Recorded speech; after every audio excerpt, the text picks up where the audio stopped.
Rocket channel में खुश आमदीद। नाजरीन, इस्लाम में यकता परस्ती को तौहीद कहा जाता है, जो इस बात की गवाही है कि अल्लाह वाहिद है, इसका कोई शरीक नहीं और वही इबादत के लायक है। तौहीद इंसान को एक खालिक के सामने जवाबदेह बनाती है, जो इसे अखलाकी उसूलों पर कारबन रहने की तरगीब देती है।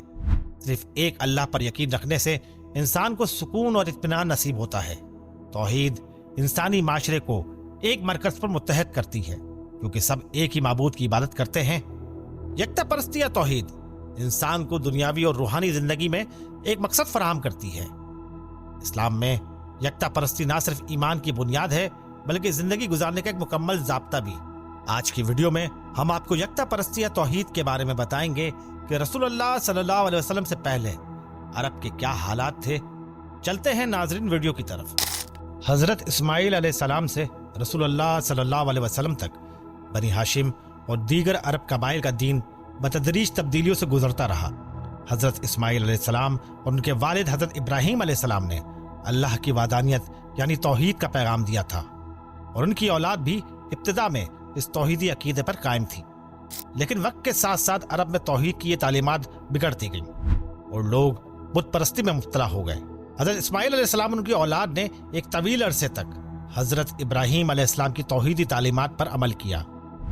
वो खाने काबा के मतवाली भी थे, जिसे हजरत इब्राहीम अलैहिस्सलाम और हजरत इस्माइल अलैहिस्सलाम ने अल्लाह की इबादत के लिए बनाया था। उस दौर में हजरत इस्माइल अलैहिस्सलाम की नस्ल यानी अहले मक्का अल्लाह की इबादत किया करती थी और वो वहदानियत पर कायम थे। नाजरीन, बुत परस्ती अरब में उस वक्त शुरू हुई जब अमर बिन अल हई नामी शख्स, जो कबीला बनु खज़ा का सरदार था, शाम के इलाके से एक बुत हेबल को मक्का ले आया और वो उसे काबे में नस्ब करने के बाद लोगों को इसकी पूजा करने की तरगीब देने लगा। वक्त के साथ साथ अरब के मुख्तलिफ कबाइल ने भी बुत बनाकर उनकी पूजा शुरू कर दी और यूं शिर्क का आगाज हुआ।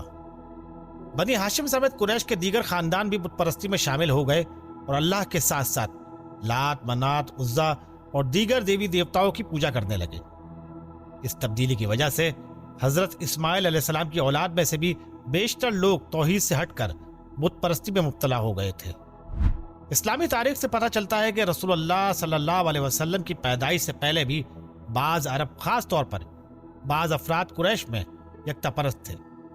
इन्हें हनीफ कहा जाता था और वो इब्राहीम अलैहिस्सलाम के दीन पर चलने की कोशिश करते थे।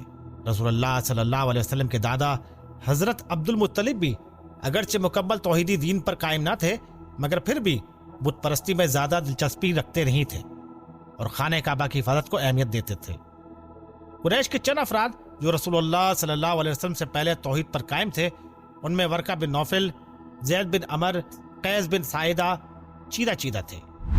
वर्का बिन नौफल वो ईसाई हो गए थे और तौहीद पर यकीन रखते थे। ज़ैद बिन अमर वो बुत परस्ती के खिलाफ थे और हजरत इब्राहीम अलैहिस्सलाम की तौहीद को मानते थे। कैस बिन साइदा जो तौहीद के कायल थे और वाज़ कलाम से अल्लाह की वादानियत का जिक्र किया करते थे। रसूलुल्लाह सल्लल्लाहु अलैहि वसल्लम अपने बचपन से ही तौहीद पर कायम थे और उन्हें कभी बुत को ना पूजा, ना उनकी तरफ झुके। बासत से पहले भी आप सल्लल्लाहु अलैहि वसल्लम इबादत के गर्ज से गार हिरा में वक्त गुजारते और अल्लाह की इबादत किया करते थे। हजरत इस्माइल अलैहिस्सलाम से रसूलुल्लाह सल्लल्लाहु अलैहि वसल्लम तक बनी हाशिम और दीगर कुरैशी कबाइल में बतदरीज तौहीद से दूरी हुई और बेशतर लोग बुत परस्ती में मुब्तला हो गए थे। अलबत्ता कुछ अफराद हमेशा यकता परस्ती पर कायम रहे और रसूलुल्लाह सल्लल्लाहु अलैहि वसल्लम ने भी कभी बुत परस्ती नहीं की। अल्लाह ने आप सल्लल्लाहु अलैहि वसल्लम को इस्लाम के पैगाम के साथ भेजा ताकि अरब और दुनिया को दोबारा तौहीद की तरफ वापस बुलाया जा सके। वर्का बिन नौफल रसूलुल्लाह सल्लल्लाहु अलैहि वसल्लम के करीब रिश्तेदार और हजरत खतीजा रजी अल्लाह तआला अन्हा के चचाजाद भाई थे। वो अरब के उन चंद लोगों में से थे जिन्होंने ज़माने जहालियत में हक की तलाश में बुत परस्ती को छोड़कर एक खुदा की इबादत शुरू की थी और ईसाईयत को कबूल कर लिया था। वर्का बिन नौफल का ताल्लुक कुरैश के खानदान से था और इनका कबीला मक्का में मारूफ था।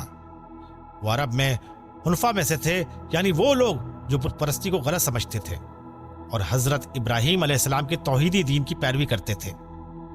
वर्का बिन नौफल ने जमाने की गुमराहियों को महसूस करते हुए ईसाई तालीमात की तरफ रुजू किया और तौहीद पर ईमान ले आए। उन्होंने अबरानी और अरबी जुबानें सीखी और तौरेत व इंजील का मुताला भी किया, جس کی وجہ سے وہ یہ جانتے تھے کہ ایک آخری نبی آنے والا ہے۔ رسول اللہ صلی اللہ علیہ وسلم جب غار ہرا میں پہلی بار وحی کے ذریعے نبوت سے سرفراز کیے گئے تو آپ پر خوف اور حیرانی طاری تھی۔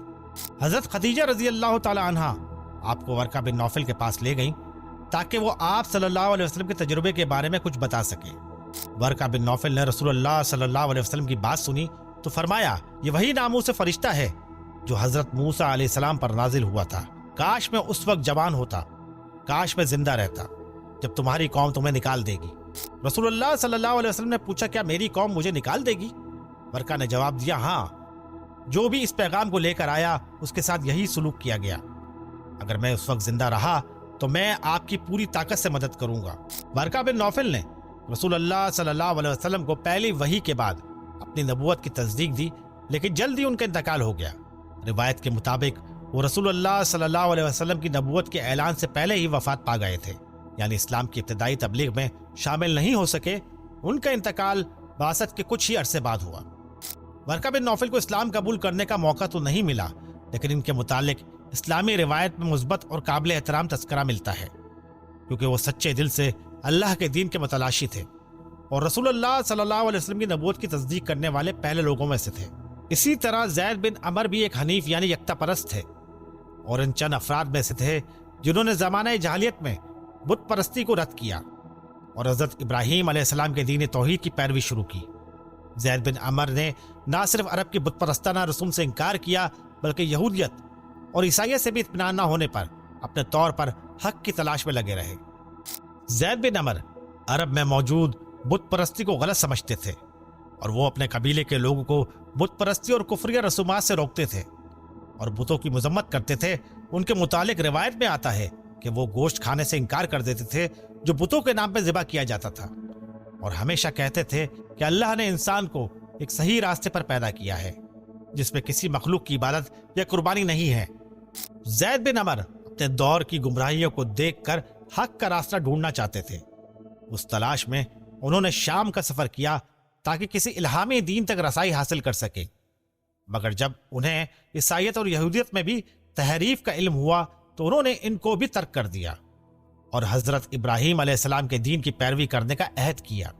زید بن عمر رسول اللہ صلی اللہ علیہ وسلم کی پیدائش سے کچھ عرصے قبل کے دور میں موجود تھے۔ رسول اللہ صلی اللہ علیہ وسلم کی نبوت کے اعلان سے پہلے ہی ان کا انتقال ہو گیا تھا، لہٰذا وہ رسول اللہ صلی اللہ علیہ وسلم پر ایمان نہیں لا سکے۔ تاہم ان کے بیٹے سعید بن زید نے اسلام قبول کیا۔ رسول اللہ صلی اللہ علیہ وسلم نے زید بن عمر کے بارے میں فرمایا کہ وہ جنت میں ہوں گے۔ صحیح حدیث میں آیا ہے کہ زید بن عمر کے متعلق رسول اللہ صلی اللہ علیہ وسلم نے ان کی حق پرستی اور توحید کے راستے پر چلنے کی کوششوں کی تعریف کی۔ حضرت زید بن عمر کی کوششوں سے واضح ہوتا ہے کہ وہ توحید پرست اور اپنے دور میں حق کے متلاشی تھے، اور ان کا طریقہ بت پرستی کے مقابلے میں ایک روشن مثال تھا۔ زید بن عمر ایک سچے توحید پرست اور حضرت ابراہیم علیہ السلام کے دین کے پیروکار تھے۔ ان کا انتقال رسول اللہ صلی اللہ علیہ وسلم کی بعثت سے پہلے ہو گیا، مگر وہ اسلام کی ابتدائی بشارتوں کو سمجھنے والے اور حق کی جستجو میں اپنی زندگی گزارنے والے لوگوں میں سے تھے۔ ان کی کوششوں اور حق پسندی کا ذکر اسلامی تاریخ میں ایک مثال کے طور پر آتا ہے۔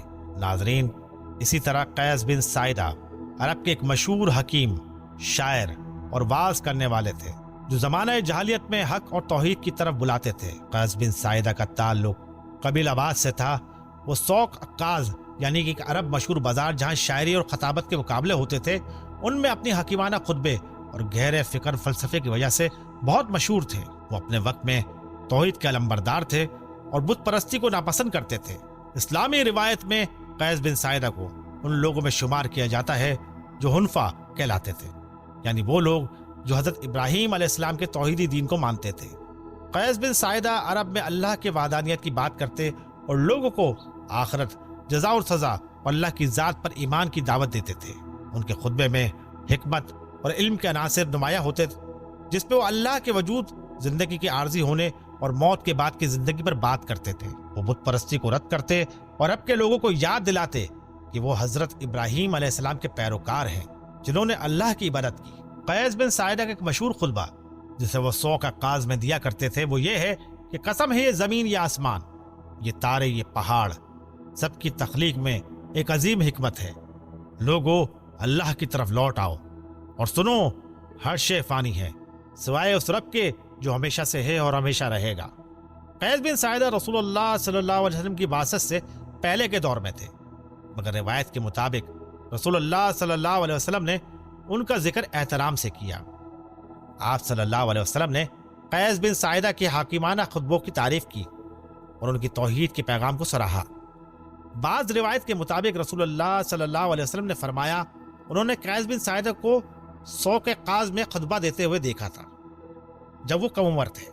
कैस बिन साइदा का इंतकाल रसूलुल्लाह सल्लल्लाहु अलैहि वसल्लम की बासत से चंद साल कबल हुआ और इस वजह से वो रसूलुल्लाह सल्लल्लाहु अलैहि वसल्लम की नबूवत के ज़हूर से पहले ही वफात पा गए। उनका ज़माना बासत नबवी से थोड़ा पहले का है, इसलिए उन्हें इस्लाम कबूल करने का मौका नहीं मिला। कैस बिन साइदा अरब उन अफराद में शामिल थे जो बुत परस्ती से दूर और तौहीद के कायल थे और अपने खुतबों और अशार के जरिए लोगों को अल्लाह की वादानियत, मौत के बाद की जिंदगी और आर्ज़ी दुनिया की हकीकत का दर्स देते। रसूलुल्लाह सल्लल्लाहु अलैहि वसल्लम ने उनकी बातों को पसंद किया और उनके तौहीद के पैगाम का जिक्र किया। कैस बिन साइदा की शख्सियत अरब में तौहीद की तलाश और बुत परस्ती से इनकार की एक अहम मिसाल है। नाजरीन, उम्मीद करते हैं आपको हमारी वीडियो जरूर पसंद आई होगी। मिलते हैं अगली वीडियो में किसी और उन्वान के साथ।